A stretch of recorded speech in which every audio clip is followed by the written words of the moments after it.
privatización! Nós estamos man a man coa cidadanía deste país defendendo a sanidade pública, uns galegos e galegas que están fartos de ver como o goberno de Rueda está xogando coa súa saúde, porque temos a un goberno do Partido Popular que é un perigo para a saúde da xente.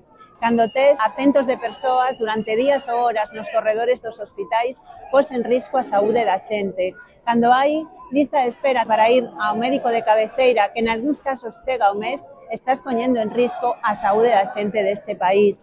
Cando temos 11.000 nenos e nenas en pediatra ou máis de 360.000 persoas en lista de espera, estás poñendo en risco a saúde da xente deste país. Por iso, desde o BNG vamos a seguir defendendo unha sanidade pública onde na entrada che pidan a tarxeta sanitaria e non a tarxeta bancaria, porque sabemos que detrás de todo o que está pasando hai ideoloxía, un Partido Popular que quere beneficiar a privada a costa da saúde dos galegos e das galegas. Non lle lo imos permitir. Sanidade pública sempre, sempre, sempre.